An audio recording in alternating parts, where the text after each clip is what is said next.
to what Carolyn's just said.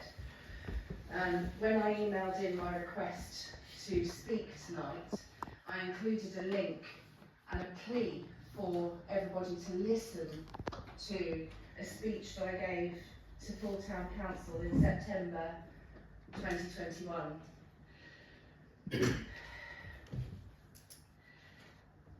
The reason that I did that is because so much of what I said in that speech is still relevant. The actions that I discussed with the sitting clerk at the time, who called me in for a private meeting, based on that, she developed quite an extensive suggested programme of training and other support.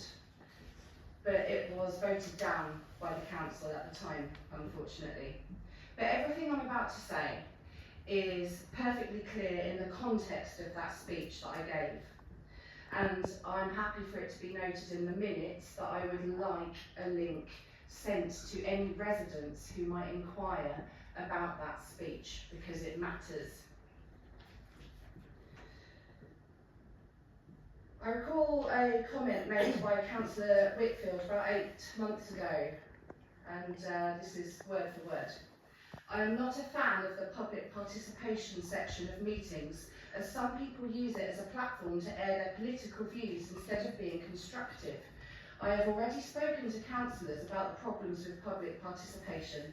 I expect that there will be some changes over the next few years as we attempt to improve the situation.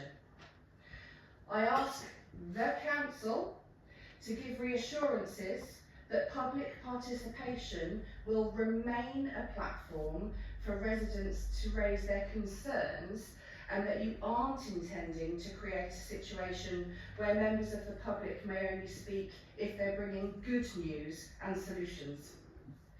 Having a public platform for residents to speak about their concerns is vital for transparency. Please also offer clarification on the line which seemingly objects to residents airing political views. If a public council meeting designed for residents to engage with our elected representatives is not an appropriate place for politics, where is? Yesterday, Councillor Whitfield kindly sent me a lengthy email after listening to my speech, in which he said, I have personally reviewed the behaviour policy and I believe it is unclear in some key areas and in desperate need of review and possibly a rewrite. Please can the council provide assurances that clear guidance will be included about the expectations for the behaviour of councillors and staff towards residents and not just vice versa. I have personal reasons for requesting that. I was going to give detail, but actually I don't think that's appropriate now. If anyone wants to know about the bad experiences I received, which were bullying, intimidatory, gaslighting, you can ask me. I will happily share. But I just want to reiterate from my speech in 2021 that now is the time to ask for help. I think you've been trying to do too much in-house for too long. I think it is time for external eyes to come into this setting and offer advice on best practice, because it just isn't working, and all it's doing is, all the methods to date have damaged relations.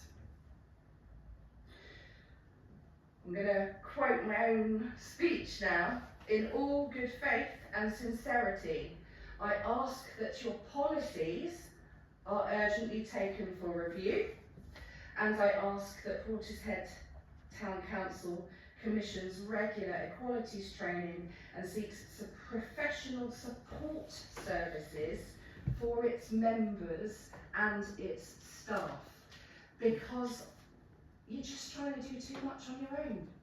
You know, so often we're asked to remember that councillors are only human. That's true. Humans need support. And actually, yes, we all make mistakes.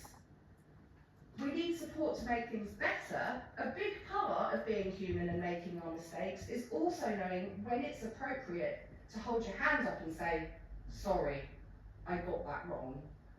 And there are instances that I have experienced that I still feel like I'm owed an apology for. But it's difficult for everybody. It's really hard. And everybody in this room is being prevented from doing their best for the town because of the atmosphere. We can fix this, but we need somebody else to come in and fix it. Okay, I've finished.